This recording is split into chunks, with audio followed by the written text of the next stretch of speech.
Hey gang, welcome in. This Bitcoin market is definitely not for the faint of heart.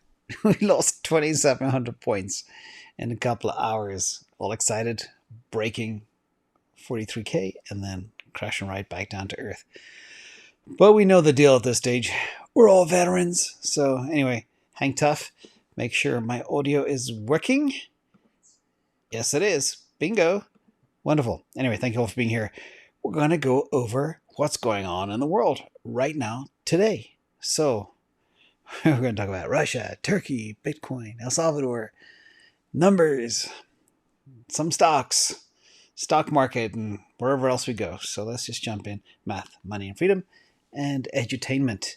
So, the story today, as I mentioned, it's about 25 topics covering geopolitics, economies, Bitcoin, Luna, Solana, NFTs, and a whole bunch more. So, too numerous to mention. But first of all, the biggest concern you all have is, are we in a bear market or not? And let's go to our friend, the real Plan Z. And he emailed this to me today. Thank you for that. And according to his, what we call entity adjusted NUPL, Glassnode chart, here we are not in a bear market. We are in the bull market zone, everybody. So please don't panic. Now, this is assuming, of course, the chart is correct. But according to it, and according to the real Plan C, we're clearly in the either optimism or anxiety stage, but it's still in the bull market zone. And we're not in the hope, fear, or capitulation area, which is the orange and red below in that whole pink area. So that is the world we live in today. And the volatility is insane. But there's good things going on. So first of all, Bitcoin dominance back above 40%, which is good. Even with that recent dip, it's still good. Markets are very much going risk off right now. But the fact that Bitcoin is holding strong and made it above that critical 40% level is actually a good thing. So that's a positive. Now, what other positive we have? We have some options expiry tomorrow. Now, a big part of the volatility we see today is because of this. Now, I'm going to spend a couple minutes talking about this because this is very important. And we always do this before a big option expiry, which is tomorrow. So, Bitcoin derivative traders were not expecting sub 44k prices when they got into those positions back in December and November, etc., when the market was very different. But according to the January 21 options expiry, which is tomorrow, there is about 590 million, 580 million, depending who you talk to, of open interest. And the bears score up to 82 million if Bitcoin trades below 41k. Believe it or not, it's exactly at 41k right now. And the bulls need 44,000 to bag over 103 million of profit. So the incentives are for a higher number, but the bears could easily pressure the price below 41k, and they're doing that right now, and pocket that 132 million in gains. $42,500 is neutral. And obviously, regulatory uncertainty, the Federal Reserve, monetary policies, etc., might be the reason for this recent market weakness. But again, we just need a little 5% pump, 3 to 5%, and the bulls will make a lot of money. So that's probably part of what we're seeing. And you can see clearly that $2,700 dip was a huge amount of token dumpage, obviously whale manipulation. So I always say, wear your seatbelts, everybody. It's going to be a bumpy ride. But tomorrow afternoon, this time tomorrow, we'll be through it and we'll be able to enjoy, hopefully, a glass of champagne on the beach. That'd be nice. So let's talk about drainage again. This came out from Sentiment. Big thank you to Sanjay for sending it to me. Bitcoin did pop above 43.5k today, but just tanked in the last hour or so. And that's the nature of the beast. But the supply continues to move off exchanges. Now, there's approximately 8.91 million more Bitcoin sitting in non-exchange wallets compared to 10 years ago. And the total off-exchange amount is closing in on 17 million for the first time in history. It's hard to see that little red, yellow arrow up there at the top, but that's what's happening. Now, the amount on exchanges, as basically Bitcoin hits 17 million, the amount on exchanges will go beneath 2 million, and that's not a lot. It doesn't take a lot of money to deplete that level that's left. So we'll watch this very carefully. It keeps changing. The whales keep accumulating despite the prices. Michael Saylor said today he's going to continue to buy despite his company being totally oversold. So we'll just wear our seatbelts. So let's talk about this one. This is the RHODL ratio. Again, thank you, Glassnode, for this one. We are back. If you look at the orange line here, we are back at the levels that we were at for this particular ratio when Bitcoin was at $12,000. We're going way back to 2020. So that is kind of staggering to think about. This RHODL ratio is the ratio between the 1 week and the 1 to 2 year RCAP HODL bands.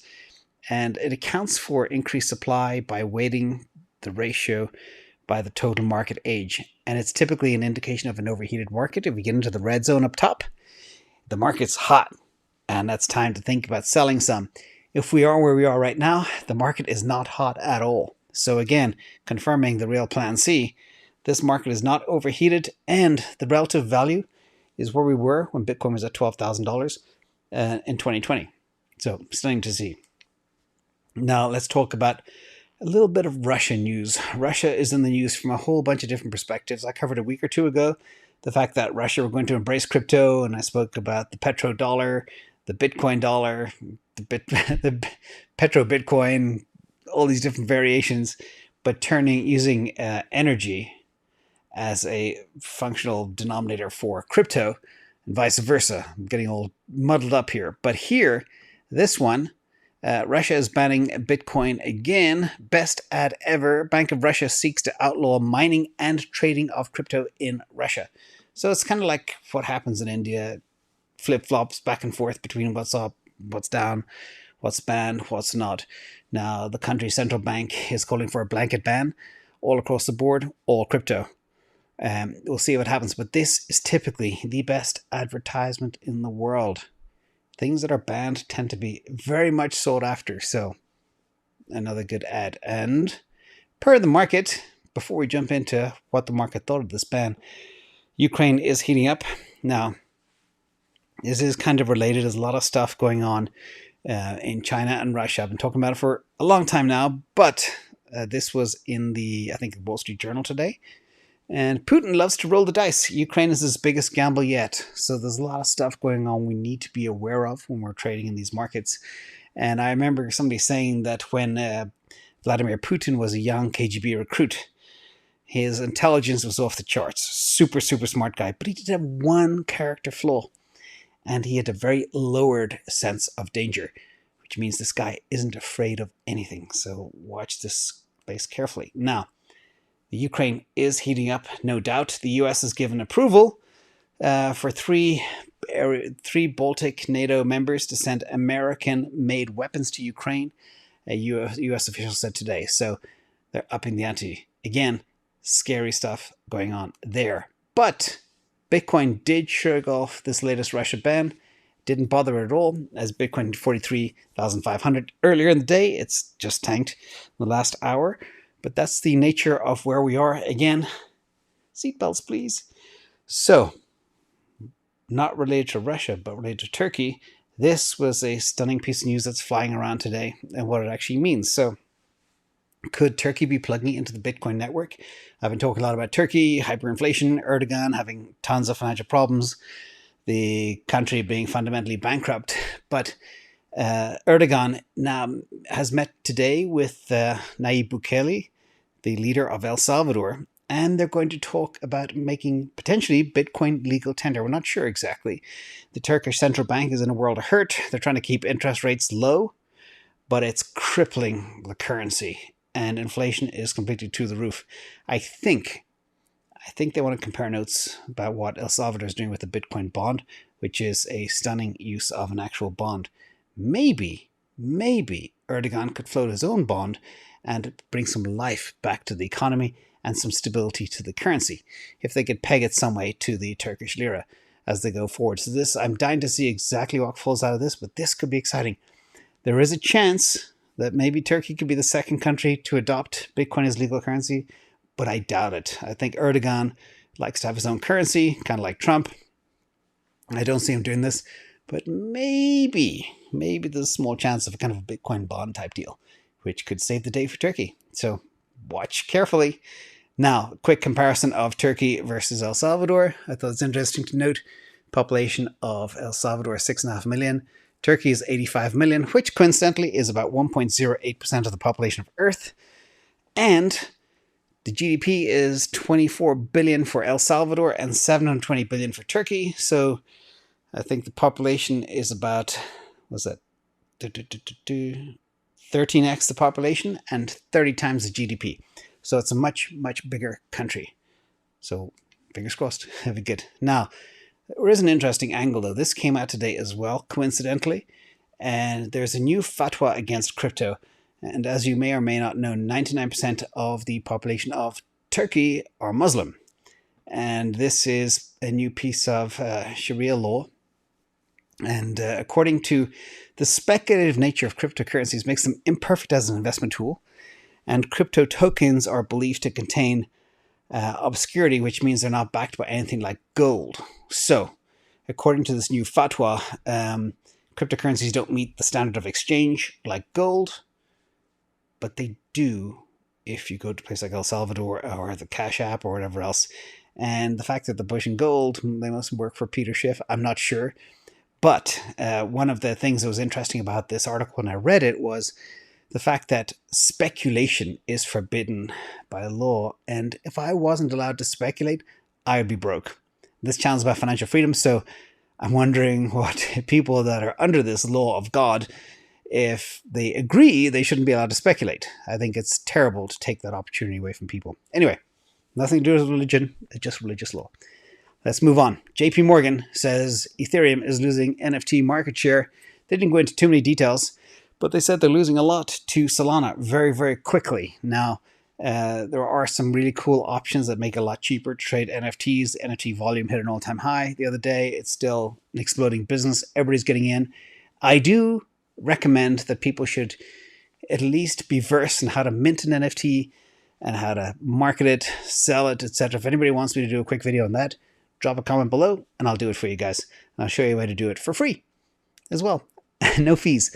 Now, this was a funny one. I think Do Kwon is playing with acronyms. He created a thing called the Luna Foundation Guard, or the LFG. And we all know what LFG means in the crypto business.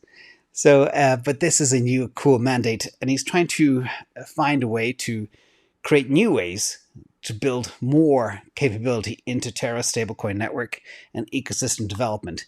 And he really is going after making a pathway to drive sustainability and decentralization of money.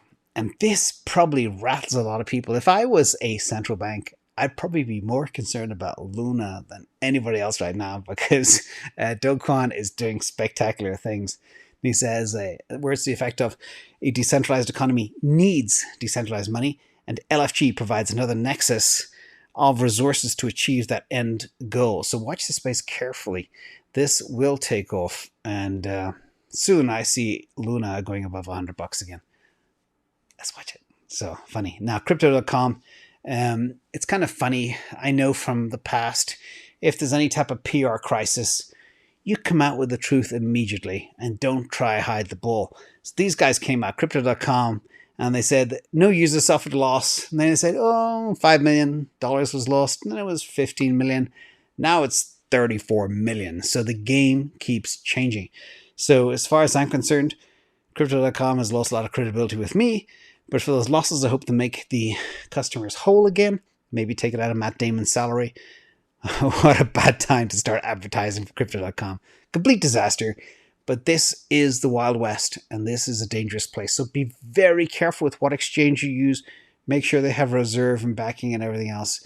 And I think the total amount of accounts that were breached is about 500. I hope nobody here in the audience is one of those. But again, pretty staggering. 34 million from 500 people. Big chunk of change on average per person. So, Riot Blockchain. I did a minor review. This is a great article. Thank you, Sanjay, as well, for sending too. Considering I did my mining video the other day, earlier this week, and I always kind of slated Riot because all their ratios, and I look at 37 different financial ratios, but they always fared poorly. It was nice to see this Medium article today posted. So Riot has historically fared poorly in the cost control department.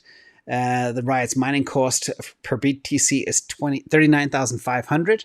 Now, Hut 8 mined Bitcoin at 25K a pop, sometimes 27K depending on the day. So to have a $40,000 mining cost per Bitcoin is very, very high compared to the competition. And the impact is obviously they're not mining as much compared to the competition. So I'm glad to see I'm not the only one that thinks Riot and Marathon need a haircut. Again, I always say it's a cutthroat business, ruthlessly thin margins, and increasing competition from day to day. So watch it carefully. If you're old Riot, be careful. They are facing a lot of financial headwinds unless they drastically change their cost structure as quickly as possible. So I know a few of you out there do own Riot. Never liked it. I like Hut. I like CleanSpark because I like well financially engineered companies, especially Hut right now. They were the winner of the last competition. So let's talk about Amazon. Now, this is another interesting one. I'd like to dig into exactly what makes up a business and the components to try and kind of put a value on it. So this was another interesting article from Medium. And the market's getting super weak. Amazon's getting super oversold. A little bit of news out of Europe that potentially will constrain how Amazon operates. But, you know, they normally get through that. Like Apple got through it, Microsoft got through it, Google got through it. They all get through it eventually. Maybe a slap on the wrist, whatever.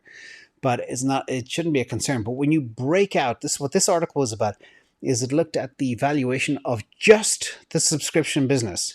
That's Amazon Prime. And 150, 200 million people use it around the world.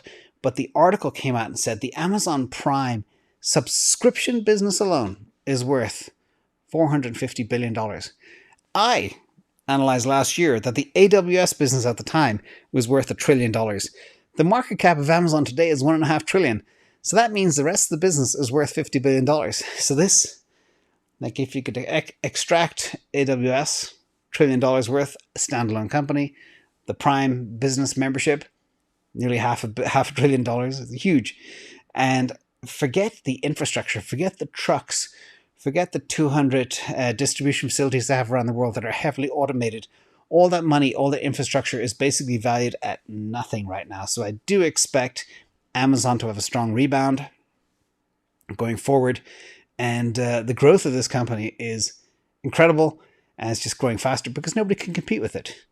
Like, you know, you just want something, you order it, you get it the next day. It's just, they're just crushing everybody, which is very bad for other retailers. Anyway, let's talk about a little bit of regulatory news from Gary Gensler. He was on Yahoo Finance, and he gave a great interview that covered on, it was a very well-run interview actually by the interviewer, and they covered a whole bunch of different topics. Some of the key takeaways that I really found useful were he wants crypto exchanges to be regulated in 2022, probably in light of what happened with Crypto.com. You can see, as usual, everything is interrelated. Turkey is connected to El Salvador, Russia's connected to the Ukraine's connected to the miners, etc., etc. Anyway, he said a couple of things. He was also very concerned about stablecoins. Again, I just spoke about Luna. Very, very concerned about the power of them. And he said 80% of all crypto transactions are funded by stablecoins, not fiat, which was an interesting stat. And everybody's beginning to treat them as a money market account. Of course, if you get 10% back on your stablecoin that's pegged to the dollar, why wouldn't you do it? Except for the risk. He's worried about the risk. Now, the other thing he did say that I thought was very, very interesting was, he says the 6,000 tokens are likely securities. Remember, there's 16,000 out there. He said 6,000 are likely securities, which means there are targets. He also said it's hard to unscramble. For example, hard to unscramble how many trading platforms trade back from stablecoins to crypto and pairs and everything else. And it's a really, really crazy world. He also used the term Wild West. But the big takeaway for me that was a positive was 6,000 tokens, not 16,000 tokens. So he's not going to go after everybody. He's going to have to go after the most likely suspects as we go forward. So as I always say, things like Bitcoin, Ethereum are very safe from SEC scrutiny. Now that means a whole lot more are. But the level of decentralization will be incredibly important going forward too. So let's talk about some Bitcoin ETF news. Mooch's, which is Scaramucci, who runs Skybridge, their Bitcoin ETF app was rejected out of the gate. So the SEC are rejecting some very quickly, like Valkyrie and others. And it wasn't a delay, it was a straight rejection. Now others, for example, NYDIG, they had a delay, which is positive, which means they're still thinking about it. Other ones are just being killed out of the gate. So that puts into light that I think is a positive news. They're just not delaying all, they're delaying some, very few, killing a lot. That means they have a view to approving a spot ETF, hopefully by my June 2022 deadline. So that's the ETF Gensler news. Now, in terms of VC money, I know a lot of hardcore crypto people hate VCs, but last week I mentioned Sam Bankman-Fried has dedicated $2 billion to a fund to invest in early stage crypto companies. Well, Andreessen Horowitz, A16z, would not be outdone by that. They are now coming up with a $4.5 billion fund to invest. And they already have $3.5 billion of that committed, raising another $1 billion. And that will be spent again, seed investments in startups across the digital asset space. For people who don't know, seed investment is extremely early. It's where you buy like a third of the company for $1 to $4 million before the company even gets off the ground. Extremely risky. 90 to 95 to 98% of them fail. But if they make it big, they make a lot of money. That's why VCs sometimes own a third of a company at the early stage, because they invested at seed stage. It's how all great companies get off the ground. So I have to give that information to you all. So don't hate VCs. All right. I am not a VC. Anyway, thank you all for being here. I'm going to take a couple of questions because I haven't done that in a while. So let's jump in and see what's going on in the world. And big thank you as well to the moderators in the chat. I see Preston there. And who else is in there? Nobody else. K8. Misa's there. Hey, Misa. I'm going to wait. There should be. I have questions already. A lot of questions. All right. Thank you to K8 for bringing them all. Remember, sometimes I talk too fast. So trust no one. What does GBTC and MicroStrategy discounts say about when the market is going next? 1 to 2 weeks. The ETH MicroStrategy pair is at a top and DCAing at ETH to MicroStrategy. Smart move. Always plan to profit in BTC. Very clever move. Actually, we discussed this early this morning, a number of different strategies. The GBTC discount was at 28.5% this morning at one stage, which is like, I don't know, 500 basis points higher than I've ever seen it before. I saw 22.8% a couple of times. Never saw 28.5%. So I am confident a spot ETF will be approved. That's why I talk about it. And I am also confident once that happens, the discount will go to zero because it has to. The ETF has to reflect the true value of the actual holdings. So from that perspective, yes, MicroStrategy is also selling at a discount, about 10%, not 28.5%, but 10%. And I think this is what happens when, if, for example, MicroStrategy buys some Bitcoin and they get underwater, they have to file that they are losing money on that particular investment, just like they held a baseball card or something. This is where the accounting rules probably need to change, because overall they've made nearly $3 billion in their investments. So DCAing out of ETH to MicroStrategy, yes. Buying things like GBTC at a 28.5% discount, yes. It's a very clever situation. And also what you could do is go long something like GBTC and go short a related pair too, which would work. But don't go short in things that are very, very oversold. Go for things that are heavily discounted. So good question. Next question is from NJ. Have you heard of Sovereign, BTC DeFi, or Alex DeFi for Bitcoin? What are your thoughts on the DeFi native to Bitcoin? So I looked at Stacks, and I looked at Sovereign, and I looked at the tokenomics, and I looked at the adoption and the valuation, and they weren't attractive for me at this point in time. Also, the tokenomics are not perfect as well. I'm going to take another swipe at them because Sovereign is, Stacks, I think got listed in Coinbase today. But I'm going to take another look at both of them together and see if there's anything more compelling. But at the time, there wasn't very much TVL, wasn't very much activity, and it didn't look like there was a lot of potential for upside. So we will take another look, NJ. But right now, there's better, safer places to be. And at this stage in the market as well, you got to be careful of early stage projects. The big gains like we had in 2021 are probably not going to happen in 2022. Bug Duck Kiwi, Luna is 68% of Sol Cap. Where do you see this going? Well, it's a completely different animal, stablecoin platform. I think the more UST is adopted, the more this thing will explode. And if you saw my Should I Buy Luna video, you saw the potential for Luna to really go parabolic. And I think that could happen. But if that does happen, it could also bring about some regulatory scrutiny as well. So it's a double-edged sword. Very bullish. Luna is my fourth biggest position right now. And we'll see. But yeah, it could easily surpass Solana market cap too, because of the nature of it. It's very different. You can't compare it to layer ones. C. Any thoughts on Celsius tokens? Are there any downsides? Yeah, I looked at utility tokens. I looked at them all. CRO token, FTT token, Celsius token, and they make sense if you utilize them. That's why I call them utility tokens. If you use them for borrowing, lending, discounts, that type of stuff, yeah, it's a good thing. If you're using it for speculation, I believe there's better ways to do. And if you look at the performance of some of these tokens over the last year, they've gone nowhere. So I do not see them as a speculative investment, but they're very good for utility if you want to do things like reduce your borrowing rate or lending rates on platforms like Celsius. And I love Celsius. So JKS, snipe price please for Tesla, Luna, Phantom, and do snipe Square. You know, Square has been super weak. Hit a 1 year low today. I think it's under 130. It's incredible. The branding is not understood by the markets, is my take.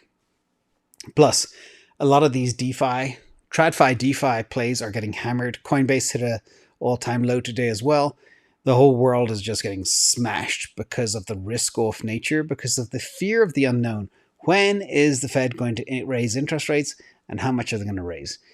When are they going to be done tapering, etc.? This just has the markets very rattled. And then you layer on top of that, you know, Ukraine and everything else. So there's many reasons to be concerned. Inflation. So in terms of Tesla, I always said 850 to 950. If you see it down there, grab some. Not financial advice. Luna, I like in the low 60s. 60 to 63 is where I buy. And Phantom. Phantom changed recently, but I don't buy Phantom until it's... Give me 1 second to refresh my mind, because I have it on my computer here. My limit price. Yeah, Phantom is like $1.90 for me. I don't buy it above $2 at all. Not financial advice, and I'm very chintzy in how much I spend, because I need to get a 2 or 3x return. If I don't see that in the near future, I don't do it. So that's my methodology. Your investment style might be different. Starfish. How are DeFi platforms able to pay 10% on USDT and USDC for deposits? Have even seen 19% for UST and Anchor. How is this possible? Well, Anchor is a different situation. So my take is, after looking at Anchor, they like to incentivize, give very strong incentives to bring people in to pay them back high APYs. And one of the ways in which they do that is they reach back to the pile of tokens and give it. So they have a huge treasury of tokens that they give back to incentivize these actions. Other tools like Tether, USDC, when these things are being used for trading, people borrow the asset and pay high rates for it. So the people that actually borrow it pay much more than what you receive, and the middleman takes a piece. So for example, at Celsius, if you deposit your Bitcoin, they lend it out. They give you 80% of what they get back for it. And sometimes the window of time for that lending period is very small, and the rates can be very high. So that's why these amounts are extremely high. But remember, there's always risk. If you're getting 20% APY on Anchor, there's a risk. So just be careful. There was a recent event, I think over the weekend, where I can't remember the name, but they lost a lot of money. It was a total rug pull last minute, because at one stage the API went into the thousands of percents. So just be careful. I'm much more about slow and steady wins the race.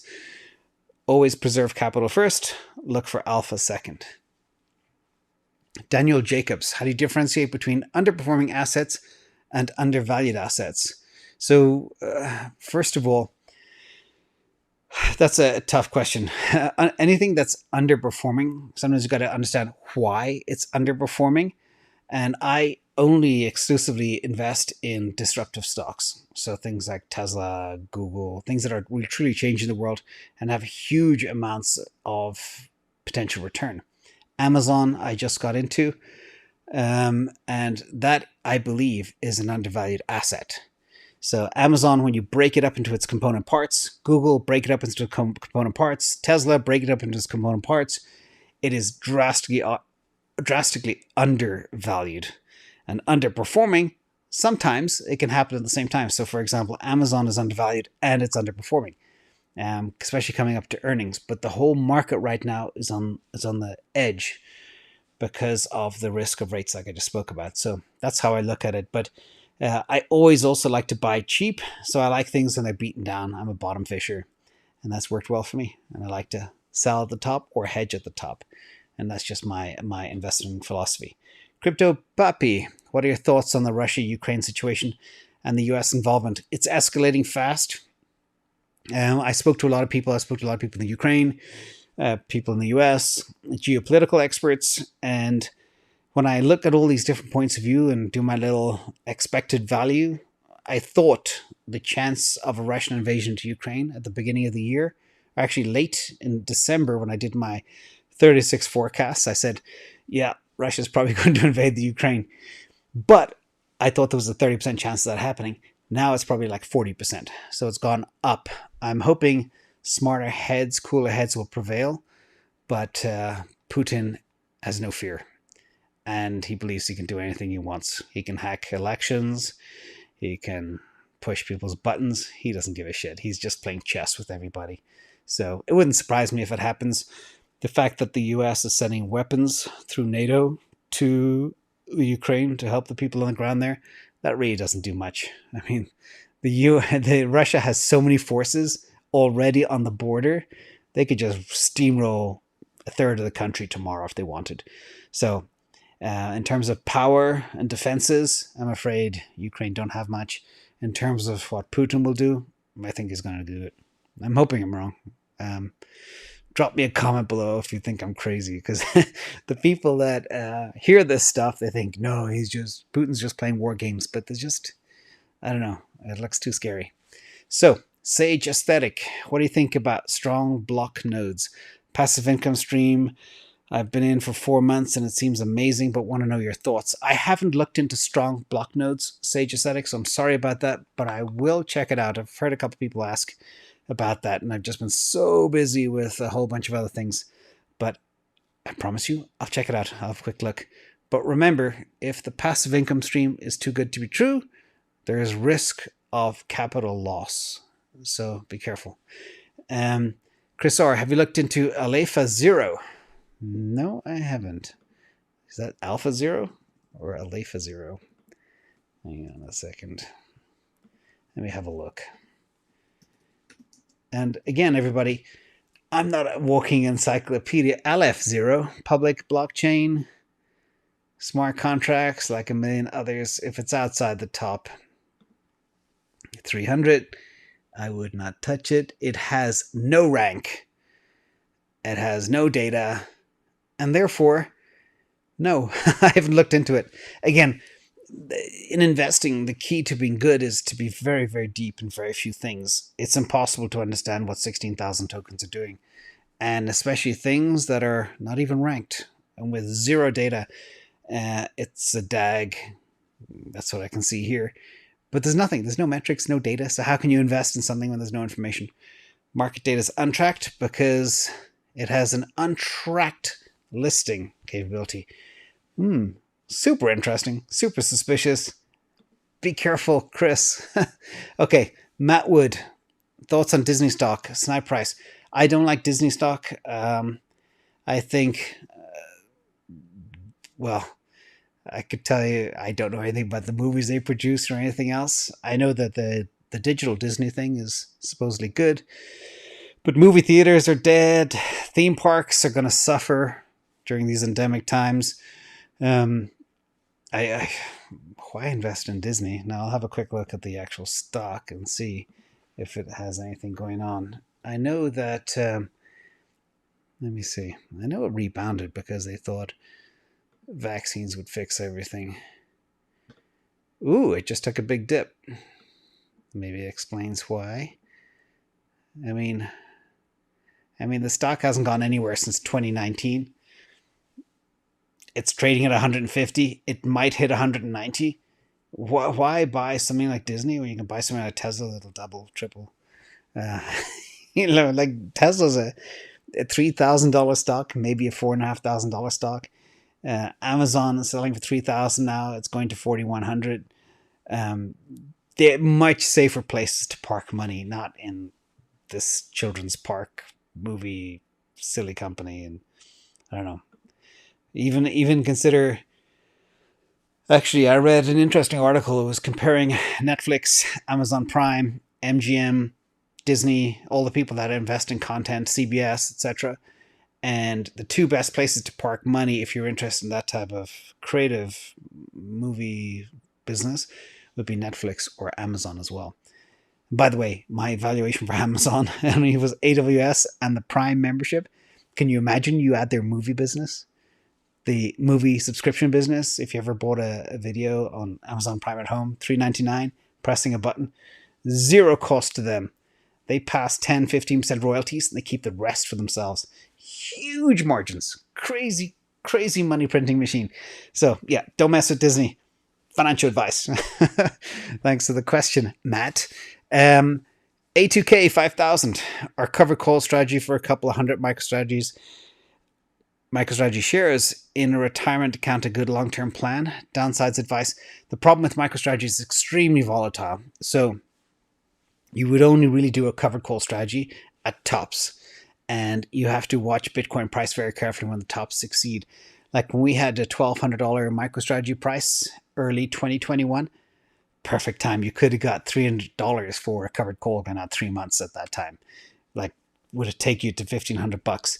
So just wait until we get really, really peak volatility, a real kind of gamma squeeze on MicroStrategy before you do that type of thing. Otherwise, you're just going to get called out. But you can do that too. I mean, the premium on MicroStrategy right now is incredible. You could buy it at $450. The call options at 3 months are going for well over $100. Buy it on margin. That's a 50% return on investment. You will get called out, most probably. So that's an option. One Muddy Paw.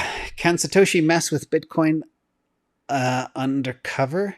No, I don't think so. It's not the nature of Satoshi. Satoshi built this because the team, or he or she, was frustrated with the current financial system.